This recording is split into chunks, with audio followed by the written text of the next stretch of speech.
2월 19일 금요일 마태복음 15장 1절부터 20절까지의 말씀입니다. 아무리 아름다운 꽃이라도 썩으면 냄새가 나고 추하게 느껴지는 법입니다. 겉으로는 그럴듯하게 보이지만 속은 골마 있다면 사람들은 큰 충격을 받게 됩니다. 외면과 내면이 일치할 때 비로소 참된 감동을 주고 영향력을 발휘할 수 있습니다. 위선과 외식은 배신감과 실망을 안겨줄 뿐입니다. 1절부터 3절까지의 말씀을 함께 읽어볼까요? 그때 예루살렘에서 온 바리새파 사람들과 율법학자들이 예수께 다가와 물었습니다. 왜 선생님의 제자들은 우리 장로들의 전통을 지키지 않습니까? 음식을 먹기 전에 그들은 손을 씻지 않습니다. 예수께서 대답하셨습니다. 너희는 어째서 너희의 전통 때문에 하나님의 계명을 어기느냐. 아멘. 앞서 14장 34절부터 36절에 보면 예수님께서 게네사렛에서 병을 고치고 계셨습니다. 그때 바리새인과 율법학자들이 찾아와 물었습니다. 2절이지요. 왜 선생님의 제자들은 우리 장로들의 전통을 지키지 않습니까? 음식을 먹기 전에 그들은 손을 씻지 않습니까? 라고요. 그들은 장로들의 전통에 대한 예수님의 의견을 확인하기 위해 예루살렘으로부터 파견되었던 것 같습니다. 출애굽기 30장 17절부터 21절을 보면 회막에 들어갈 때 물로 씻도록 한 규정이 있습니다. 바리새인들과 율법학자들은 제사장에게 적용되는 손 씻는 규정을 일반 음식 먹는 일에까지 확대하는 규례를 만들어 적용했습니다. 그리고 이러한 구전을 모세 오경과 동일한 권위가 있는 것으로 간주했지요. 어떤 랍비들은 오히려 장로들의 말을 율법과 선지자의 글보다 더 중요하게 여기기도 했습니다. 물론 그들이 모든 구전에 대해서 철저했던 것은 아닙니다. 대충 지키는 구전도 있었습니다. 그러나 손 씻기 구전만큼 열심히 지켰습니다. 손 씻는 방법도 특이했는데 손을 팔꿈치보다 조금 높게 들어서 물이 팔꿈치를 타고 흘러내리도록 했습니다. 이것은 손을 씻을 때 그 물이 손가락으로 흘러내리면 그 손가락으로 음식 먹는 것이 부정해진다고 여겼기 때문이지요. 비록 손이 더럽지 않아도 밥을 먹기 전에는 언제나 손 씻는 예절을 습관적으로 행했습니다. 그들의 전통에 의하면 쉬부타라는 악마가 사람들이 잠든 동안에 사람들의 손 위에 올라앉는데 만약에 씻지 않는 손으로 음식을 손대면 악마가 그의 음식에 옮겨와서 그 음식을 위험하게 만든다고 생각했습니다. 반면 손 씻는 규례를 행하면 부정함을 제할 수 있다고 본 것이지요. 결국 그들이 문제 삼은 것은 왜 더러운 손으로 먹느냐라는 청결 문제에 관한 것이 아니라 왜 장로들이 정한 규례를 어겼느냐 하는 것이었습니다. 바리새인과 율법학자들이 볼 때 제자들은 손을 씻지 않는 종교적으로 심각한 범법 행위를 하는 셈이었지요. 예수께서 3절에 대답하셨습니다. 너희는 어째서 너희의 전통 때문에 하나님의 계명을 어기느냐라고요. 예수님은 제자들이 장로들의 전통을 범했다는 것을 부인하거나 변명하지 않으셨습니다. 만약 그렇게 하셨다면 장로들의 전통이 상당히 중요하다고 인정하는 셈이 되었을 것입니다. 그러나 예수님은 오히려 그들이 중요하게 여기는 전통이 하나님의 계명을 범하고 있다는 점을 지적하셨습니다. 만일 어떤 종교적 전통이 하나님의 계명을 잘 지킬 수 있도록 조력하는 역할을 한다면 아무런 문제가 없을 것입니다. 그러나 전통이 하나님의 계명을 위반하게 만든다면 상당히 심각한 문제이지요. 그런데 그들의 전통이 하나님의 계명을 어기도록 악용되고 있었던 것입니다. 바리새인은 제자들이 장로들의 전통을 범하는 한 가지 사례를 지적하며 문제를 제기했지요. 예수님께서도 장로의 전통으로 하나님의 계명을 범하는 바리새인들의 한 가지 사례를 들었습니다. 4절부터 6절까지의 말씀인데요. 함께 들어볼까요? 하나님께서는 내 부모를 공경하라 라고 하셨고 누구든지 자기 부모를 저주하는 사람은 반드시 죽을 것이다 라고 하셨다. 그러나 너희는 누가 자기 아버지나 어머니에게 내가 드려 도움이 되실 것이 하나님께 드릴 예물이 됐습니다 라고 말하면 자기 부모를 공경하지 않아도 된다고 말하니 너희 전통을 핑계로 하나님의 말씀을 무시하는 것이 아니냐. 아멘. 6절에 작은 따옴표가 붙은 구절, 즉 내가 드려 도움이 되실 것이 하나님께 드릴 예물이 됐습니다 라는 말씀을 고르반이라고 합니다. 예수님 당시 유대 사회에 고르반 규례 혹은 고르반 전통이 있었는데요. 무엇이냐면 자기가 가진 물건이나 재산에 대하여 고르반이라고 선언하면 그 물건은 하나님께 바쳐진 것이 되므로 이후에 자신 이외에는 누구도 사용하거나 가져갈 수 없다는 제도입니다.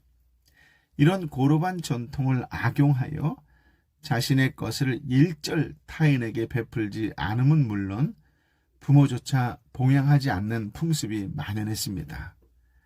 이러한 악행은 바리새인과 율법학자 등 사회 지도층이라고 할 수 있는 자들이 앞장서서 자행하고 있었지요. 예수님이 바로 이 부분을 지적하시는 것입니다. 잠언 16장 9절 여러분도 잘 아시지요? 사람이 마음으로 어떤 계획을 세울지라도 그 걸음을 인도하시는 분은 하나님이십니다. 하나님께 드리려고 계획했다가도 갑자기 사정이 생겨서 부모님을 섬겨야 할 일이 생길 수 있습니다. 반대로 부모님 여행시켜 드리려고 모아둔 물질이나 자식들에게 물려주려던 물질을 헌금하게 되는 일이 있을 수도 있겠지요. 그런 일이 잘못되었다는 것이 아닙니다. 문제는 하나님께 헌납하겠다는 말은 하지만 실제로는 마땅히 해야 할 자기 의무를 회피하려는 목적의 기만적이고 가식적인 행동에 있습니다. 7절부터 9절을 읽어볼까요? 이 위선자들아, 이사야가 너희에 대해 예언한 말이 옳았다. 이 백성들은 입술로만 나를 공경하고 마음은 내게서 멀리 떠났다. 사람의 계명을 교훈으로 가르치고 나를 헛되게 예배한다. 아멘. 바리새인들의 그런 규례 때문에 이스라엘 백성들은 단지 입에 발린 말, 즉 립 서비스로 하나님을 헛되이 경배하는 경우가 많았습니다. 오늘날 할렐루야, 아멘, 주여라는 말이 국어처럼 입에 발린 신자들이 있습니다.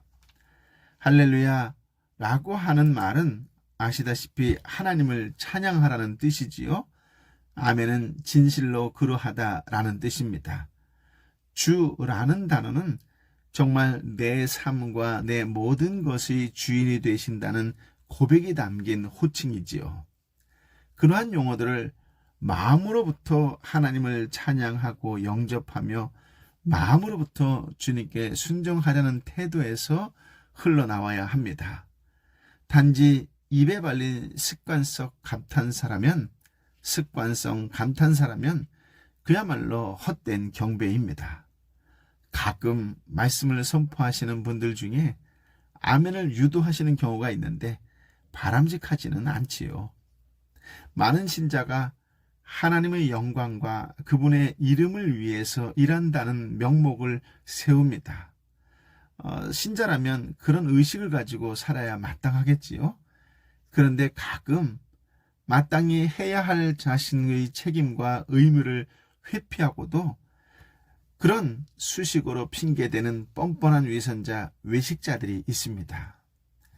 함께 하나님 일하자고 불러놓고 정당한 대가를 지급하지 않는 고용주, 직장 업무를 성실히 하지 못했으나 하나님께서 자기에게 주신 사명을 감당하느라 그랬으니 괜찮다는 고용인, 하나님의 일에 헌신하느라 공부할 시간이 없었다는 학생들입니다. 마땅히 해야 하는 일인 줄 알면서도 피치 못할 사정으로 그렇게 하지 못하는 경우가 있을 수는 있겠지만, 그럴 때에도 참된 신자라면 죄송한 마음을, 미안한 마음을 가집니다. 그러나 위선자는 뻔뻔하게 변명하고 자기를 합리화할 뿐이지요. 고르반 규례는 장로들의 전통이 사람에게 어떻게 하나님과의 관계를 망치도록 했는지를 잘 보여주는 사례입니다. 부모를 공경하라는 계명을 명백하게 어기면서도 자신은 하나님 앞에서 누구보다 경건하고 진실한 신앙으로 살고 있다고 잘못 느끼게 하는 이상한 규례입니다. 종교성이 강한 사람들은 자꾸 세부적인 규례와 제도를 만들어내는 경향이 있습니다. 물론 처음에는 나쁜 의도로 시작하지 않았습니다. 그러나 점차 시간이 지나면서 처음에 규례를 세울 때 가졌던 그 의미와 목적들은 사라지고 단지 규례만 남는 경우가 많습니다. 그러면 그 규례들은 하나님의 계명을 왜곡하고 변질하게 합니다. 규칙이 많아질수록 원칙을 잃어버리기 쉽습니다. 한국교회의 새벽기도는 길선주 목사님의 자발적인 새벽기도에서 시작되어 한국교회의 좋은 전통이 되었습니다. 가능하다면 성도들이 새벽에 일어나서 말씀을 묵상하고 기도하면서 하루를 시작할 수 있다면 참 좋겠지요. 그런데 이 전통 때문에 새벽 기도와 말씀이 없이 하루를 시작하는 사람은 바른 신자가 아니라고 비판한다면 그 사람은 바리새인과 다를 바 없습니다. 전통 자체가 문제가 아니라 그 전통을 어떤 자세로 받아들이느냐에 따라 좋을 수도 있고 나쁠 수도 있는 것입니다. 전통이 된 종교적 활동 자체가 사람을 경건하게 만들지는 않습니다. 다만 그러한 활동 속에서 하나님의 뜻을 깨닫고 하나님께 가까이 하고 하나님의 마음과 소통하는 일들이 있음으로 해서 변화되었었던 것입니다.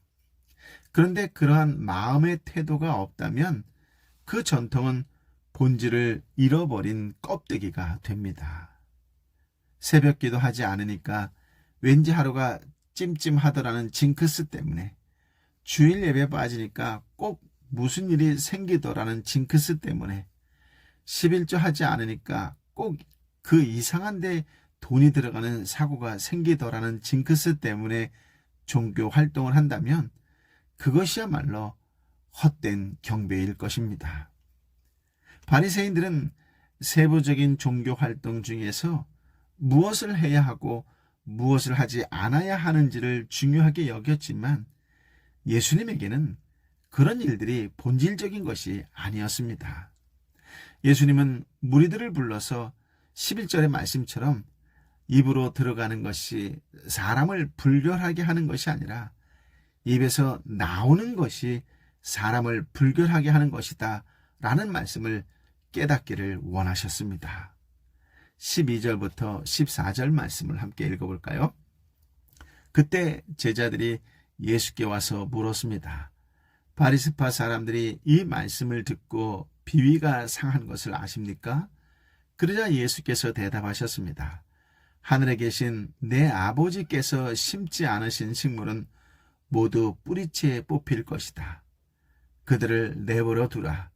그들은 앞을 못 보는 인도자다. 눈먼 사람이 눈먼 사람을 인도하면 둘 다 구덩이에 빠지게 된다. 아멘. 예수님은 겉으로 드러나는 세세한 형식보다 하나님에 대한 마음의 상태가 중요함을 가르쳐 주셨습니다. 제자들은 예수님의 대답으로 바리새인들의 신경을 자극하는 것이 염려되었던 것 같아요. 그러나 예수님은 그들의 전통이 하늘에 계신 내 아버지께서 심지 않으신 것이므로 뿌리째 뽑힐 것이다 라고 하셨습니다. 그리고 바리새인들이 스스로를 소경을 인도하는 자로 자처하고 있지만 사실 정작 본인들도 마땅히 보아야 할 진리를 보지 못하는 눈먼 자, 즉 소경이라고 하셨습니다. 인간의 전통이 하나님의 뜻을 거스린다면 그것은 하나님께서 심지 않으신 것이기 때문에 결국은 하나님께서 뽑아내실 것입니다. 잘 깨닫지 못하는 제자들은 예수님께서 입으로 들어가는 것이 사람을 더럽게 하는 것이 아니라 입에서 나오는 것이 사람을 더럽히는 것이라는 것을 가르쳐 주셨죠. 이제 18절부터 20절 말씀을 함께 읽어볼까요? 그러나 입에서 나오는 것은 마음에서 나오는데 이런 것이 사람을 불결하게 한다. 마음에서 악한 생각, 살인, 간음, 음란, 도둑질, 외증, 비방이 나온다.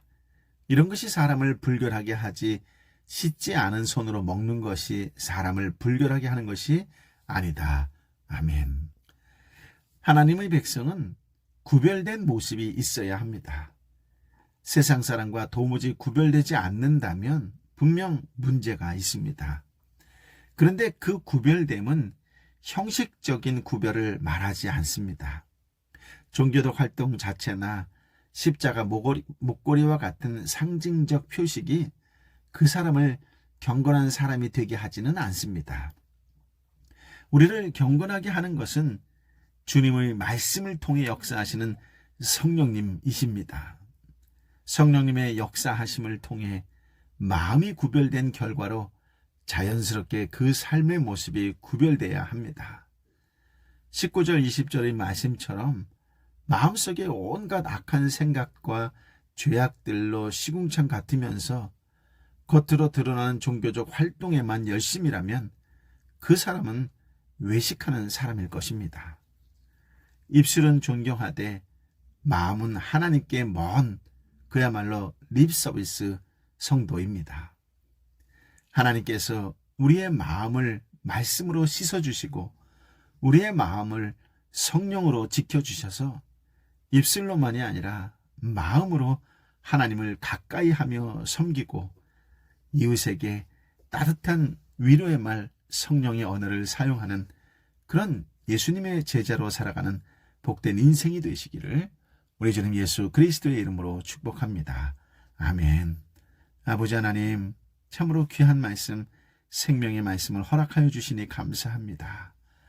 우리가 생활 속에서 사용하는 한마디 한마디가 어디서 출발된 말인지를 확인하는 생명의 말씀을, 깨달음의 말씀을 허락하여 주시니 감사합니다. 정말 성령 충만한 말을 사용하는 하나님의 사람들입니까? 내 말 한마디가 생기가 되고 생명이 되는 그런 성령의 사람으로 살아가는 그리스도인입니까? 하나님 다시 한번 말씀으로 나를 되돌아보게 하여 주시니 감사합니다. 내 말 한마디 한마디가 누군가를 살리는 언어가 되게 하여 주옵소서. 내 말 한마디 한마디가 누군가에게 깨달음을 줄 수 있는 예수님의 언어가 되게 하여 주옵소서. 지치고 힘들고 아프고 외로운 자에게 내 말 한마디를 통하여 예수의 향기가 나는, 그래서 그들이 새로운 힘과 용기를 얻게 되는 그런 축복과 은혜와 구원의 통로의 언어를 사용하는 자가 되게 하여 주옵소서. 잘못된 구습과 잘못된 관습에 얽매인 자의 모습이 아니라 변화되고 진실하고 진지한 그런 그리스도의 향기를 드러내는 말을 사용할 줄 아는 하나님의 사람, 성령의 사람, 예수의 사람이 되게 하여 주옵소서. 마음에서 나오는 언어를 사용할 줄 아는 하나님의 사람 되게 하여 주옵소서. 오늘도 만나는 자에게 예수의 향기를 나누어주는, 그래서 용기를 북돋아주는, 그렇게 위로하고 칭찬하고 격려하는 성령의 사람으로 살아가는 복된 날이 되게 하여 주옵시되, 보이지 않는 골방에서부터 이웃을 위하여 기도하는 중보자로 살게 하여 주옵소서. 오늘 아프고 힘들고 지쳐있는 영혼을 위하여 뜨겁게 기도하고 눈물로 기도하는 그런 복된 날 성령 충만한 날이 되게 하여 주옵소서. 아버지 하나님, 기도하는 곳에 하늘의 역사가 일어나게 하여 주옵소서. 내 사랑하는 형제 자매의 아픈 부위가 예수의 이름으로 깨끗이 치유되는 역사를 허락하여 주옵소서. 마음의 진정한 평안을 느끼게 되는 복된 날이 되게 하여 주옵소서. 예수의 이름으로 예수의 이름으로 예수의 이름으로 선포할 때에 심령이 갈라지고 하늘이 갈라지는 것과 같은 큰 평안을, 위로를 받는 그런 역사적인 날이 되게 하여 주옵소서. 이제는 길이요 진리요 생명 되신 우리 주님 예수 그리스도의 은혜와 아버지 하나님의 크신 사랑과 성령 하나님의 위로 역사 교통 충만하심이 오늘 주신 말씀을 품고 위로와 격려와 살리는 언어, 그 성령의 언어를 사용하는 믿음의 사람이 되겠습니다라고 다시 한번 말씀을 가슴에 품고 결단하고 결심하는 하나님의 사람 한 사람 한 사람 머리 위에 저들이 함께 눈물로 기도하는 삼토와 일토와 공동체와 열방의 선교사님과 선교지 위에 함께 역사하여 주옵기를 간절히 축원하옵나이다. 아멘.